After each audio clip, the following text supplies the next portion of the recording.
Lights. Camera? Action. No, Shaw, our category isn't action this year. It's movies. Wait, didn't we do the skit last year? Yeah, Shaw, but like every other good movie franchise, we're establishing a cinematic universe. Okay, okay. But really, we've come here to come to this place for magic. Shaw, not every movie has to do about magic. Okay, maybe the magic of cinema. Okay, okay. Also, I think if you keep going with that, you're gonna either drive away our audience, and break their hearts, or get us hit with a copyright strike. All right, fine. We'll keep breaking people's hearts if we don't get to the nominations. Somehow, I think heartbreak feels good in a place like this. Damn it.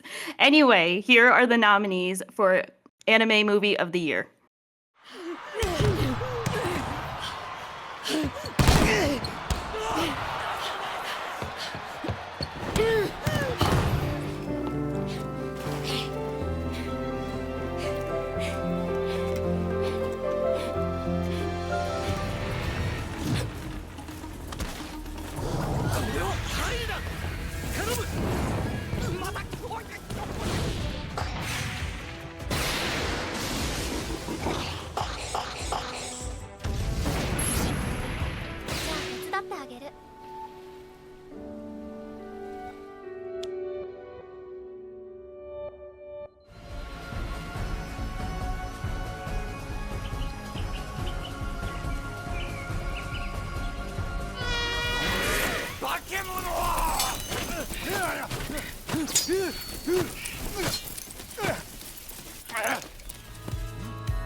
And the winner for Movie of the Year from the jury is Mononoke, The Phantom in the Rain. And the winner of Anime Movie of the Year from the public is Look Back. I mean, first of all, this is an upset, right? Like, who knew that the jury was not going to choose Look Back to win? Is it not the obvious choice? You know, it is interesting because if this was back in 16, 17, when like Mononoke was really popular on our anime, I feel like it would make sense. But I really felt like, you know how there are certain like movies in the Oscars that people put like as Oscar bait, almost like Academy bait.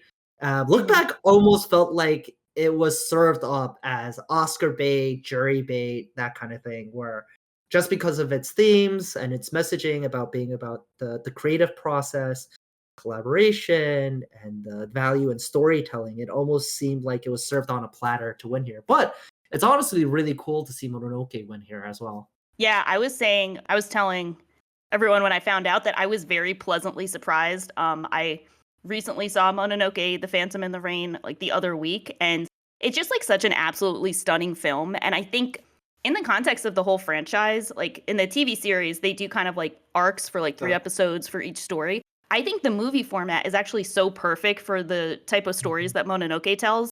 So I was very pleasantly surprised. I was actually expecting the Look Back sweep because, as Tay said, it's kind of like, I feel like it is kind of the perfect like movie that the public can enjoy, that the jury would also enjoy, and that we would all complain about it not getting nominated for an Oscar, like whatever. So I was ready to say like, oh, I have to give a shout out to Mononoke, but I underestimated the jury and they had my back ahead of time. So I'm very happy to see this here, and I hope it inspires more people to check it out. And it's pretty much a standalone film, so anyone can just load up Netflix if it's available in their area and watch it. It's like an hour and a half, absolutely stunning, and I hope this inspires people to check it out. Yeah, I think we have to stress that you do not have to go back and watch like the last arc of Ayakashi. You should. Yeah, you don't. You should. No, you should. You should do You the whole should. order. I think so. Yeah, yeah, exactly. I agree with Yes. Shah. But You if should you do just it. want to watch the movie, you can. Exactly. Yeah, You you can just can, watch them and again. you're not losing anything, but you should watch the entire series. It's stunning. I think it's really interesting to watch them side by side because the movie kind of does a very different aesthetic. Like it's following the ideas of the film of the series, but firstly, it's a lot more hectic. The editing is like I think the cuts happen like every 1 or 2 seconds for pretty much the entire movie, and it's like because of that, it's like very overwhelming. I would say it's like the color palette is also quite different from what the series is like. The series, I think, is a more muted palette, and here it's like Yeah. a lot brighter pastel tones, which was really interesting. Yeah, definitely. It was very, very much like, okay, it's got the similar aesthetic of the original series, but definitely feels different because it has been like 15 years since the first series came out, I think. Right, 07 if I want to say? Yeah. Or was it? It was 07. I thought it was 2010. Yeah. Wow.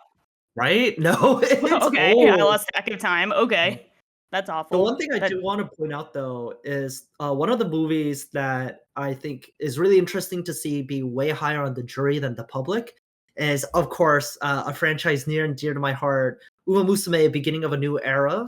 I do think it does play really well into what the jury would like versus the public. I think the public, while in Japan Uma Musume is super popular there, it kind of has almost a stigma around it being both a horse girl anime and an idol anime and a sports anime. It's it's the triple big threat. three. Yeah. The But triple crown. Sakuga Twitter, like the Sakuga community loves Uma Musume, and it's crazy to see everything after season 2, just how gorgeous the race scenes and everything comes together. Like, if you want to talk about like modern day passion projects, you know, everyone brings up, and this is going to date us a little bit, like the Apocrypha, like Fate Apocrypha anime adaptations, like episode like 22 or whatever it was, where it was like the new gen anime, and people were like, oh my gosh, this episode's crazy. Like Uma Musume is doing that in like movie formats, not just like one episode, but for like whole movies and action sequences. So it's been really cool to see the evolution of like animation, what we traditionally associated with like 2D, and being able to push the limits of what like the new gen digital artists, and especially like artists from China, are able to do now. Yeah, I think it's kind of funny you bring up Fate Apocrypha because Leaf, who's like the director for this, he was kind of red pilled by what happened on Fate, like Fate Go and Fate Apocrypha. He was like, the industry's completely, he's very much like anti is happening to the industry, so many freelancers and whatnot, that whole trend. And he wants to make movies which are more directorially driven, but his style is so much like Sakuga Print, you can say, I guess, that there's a lot of that, like the appeal of the movie, even though it's very well directed, I would say there's a lot of interesting shots, like you'd say that dream of like Poke has a dream of the Agnes, right, where she's like running in the Agnes stops her. Like that scene, it kind of mimics like Satoshi Kon. It's like very interesting in that way. But even then, the appeal of the movie is how much the overwhelming, like how kinetic the race scenes are, and they power up anytime. You know, you have TM Opera. She like powers up like the whole screen. TM Opera, oh my god! Like, god, yeah, she's so good. She's so good. I love TM Opera. Oh, I think we did a thing where we compared all the sports movies, and pretty much everyone agreed that Uma Musume was their favorite. And it's just that it didn't pan up to what the jury was feeling was look back at Mononoke. And you guys said you were surprised by, like, pleasantly surprised that the jury picked Mononoke, but it was actually quite close. It was like 7-6 in favor of Mononoke. So a lot of people have looked back at it as well. But yeah, there was some for very good reason. Yeah, it's very good reasons. I'm I mean, one of the people who's more negative on it, but it wouldn't be the jury if someone didn't have gripes with the very obvious front runner. So someone's got to do it, and I'm glad you took up the mantle. Here's just to pivot a little bit. You know, obviously that Uma Musume is beloved, and like you said, the like graphical fidelity. Maybe that's a cringe term. I don't know. There's just it's a joy to look at, but at the end of the day, RTX at on. the end of the day, it's a sports movie, right? Like you have the very like kind of common sports themes of wanting to do better, but you have like a rival who's surpassing you, and then that kind of complicated feeling of them like kind of retiring out of nowhere. I think it's kind of interesting in this department though, because like she cannot beat the rival, right? The rival retires before she can beat her. I mean, it's kind of spoilers, but So that makes it interesting, because then she's not fighting against rival, she's fighting against her own feelings of inadequacy. And even the rival, she's not interested in just being fast, like being the best. She wants like the whole racing community to improve. That's her goal, like that's her stated goal, which I think gives it a very nice flavor from your typical sports anime. I think it's also kind of like you see with all of the sports anime, everything tackles similar themes, but it's how they execute it. Because you can say a lot of that applies to other series, even in the other movies that we have here. But I think it does go to show that, sometimes it's how you do it, not what you're doing. And I still have to see Uma Musume because I'm in season 2, and Tay told me I have to finish season 2 before I watch the movie, unlike Mononoke. So you can see how it's held back a bit by the public. You can watch the movie right after Race to the Top. I think you can watch the movie right after Race to the Top, and you gotta watch Race to the Top for TM Opera O. Yeah, and I don't like skipping ahead when it's something like that. So I haven't seen like Slam Dunk and Uma Musume, but I'm sure I've heard great things. Slam Dunk is like in a way made it purposefully so that anybody can watch it as a newcomer. I watched it as a newcomer, and it was very worth watching. I will say before we, as like a kind of last point, we've talked about Haikyuu. Obviously, people know that me and Shaw love Haikyuu. We haven't talked about Haikyuu actually, but we touched a little bit on the sports stuff. But one thing I do want to mention real quick is Boy and the Heron, which obviously, gets a lot more love in the normie community, for lack of a better term. Do we want to talk about you? I'm down to talk. Eddie, we do not have time to talk about everything. Yeah, that's why I'm like... Let Tate finish talking about Boy and the Heron, please. For Boy and the Heron, Miyazaki obviously beloved in the casual community and the larger anime aesthetic community, for lack of a better term. But I do think it's interesting that, it's one of the few ones that's roughly the same spot in both jury and public.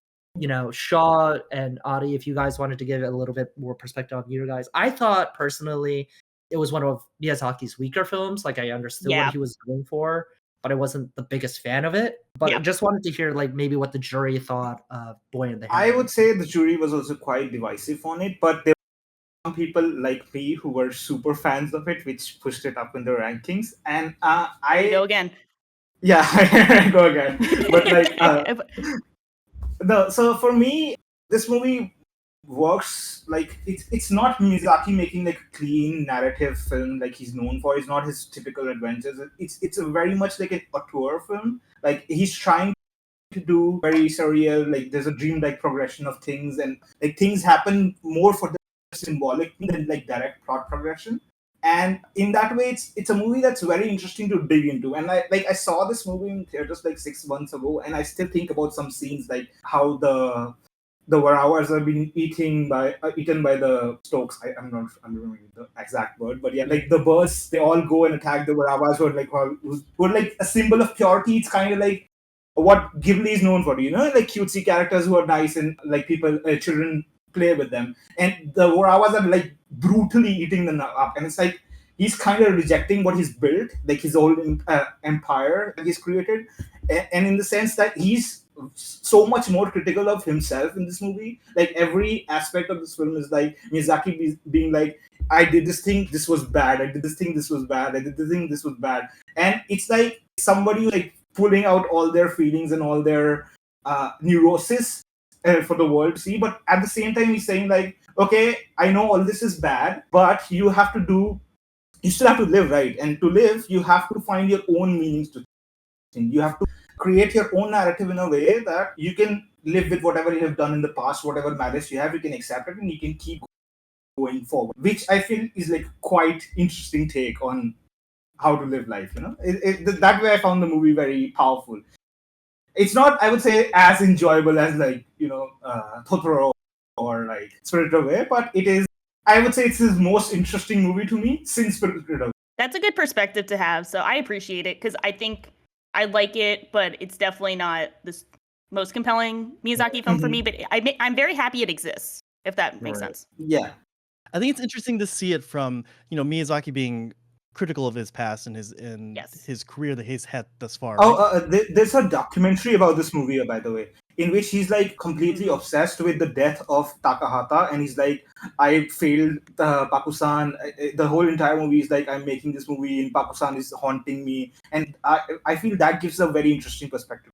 But while this movie is more kind of an exploration and being critical of his past career, if you take a look at something like Look Back, which is almost Yes. kind of like an ode to animation, right? Like you have all of Mhm. these Yeah. really passionate directors and animators putting their absolute all into everything and saying that despite these kind of setbacks, despite tragedy, um, they're moving forward. I think that's kind of one of the Yeah. things that really draws people to this movie. I think for me, with Look Back, it came out at such an interesting time, and I think you can really see how affected Fujimoto was from the very tragic Kyoto Animation arson, which he brought Mhm. up, and he talked about how like Haruhi, the anime, like really inspired him to be a mangaka, and like you can see kind of that like inspiration, that push, and it's like almost autobiographical. Of course, the main characters and Look Back, if you combine their names of Kyomoto and you get Fujino. Fujino, yeah. Mhm. Fujino and Kyomoto, you get Fujimoto. And it's just a really poignant love letter to creating things with someone. And even after they're gone, the things that they Mhm. created, the memories you created with them still linger. And in that sense, I thought it was a very beautiful film. And especially Yeah. the fact that the director did a lot of the work by himself. Yeah. Yeah. I think Oshiyama did around 60% of the movie in terms of Oh Yes, wow. animation. it's Amazing. Yep. insane. It's just an absolute tribute to animation, to manga, to storytelling. So I'm really Yep. glad that it did get its kudos here as the public winner.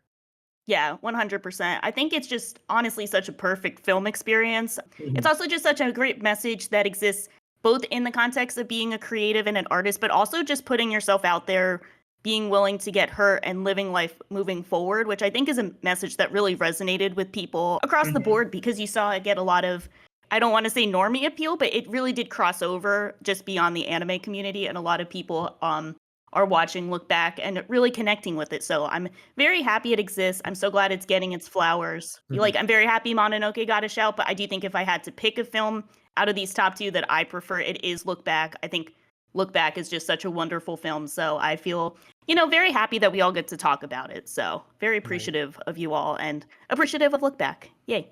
Yeah. Shaw and Tay will return in the 2025 Art Anime Awards. Thank you to everyone who watched our work and to everyone who gave us this award. The original TV series aired in 2006 and gradually, over time, reached the rest of the world. 10 some years later, Netflix has made this transmission swift. The previous work featured particularly Japanese worldviews, but this one additionally deals with a very current theme: the fallacy of composition.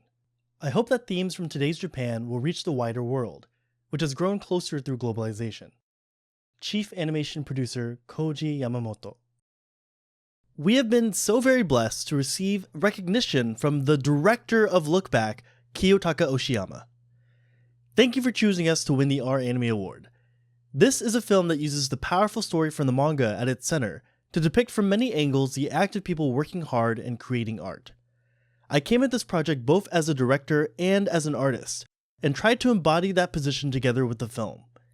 To win this award from the English-speaking community feels to me like proof that we are able to overcome differences in language and culture, and through this film, we were able to convey something more than just words.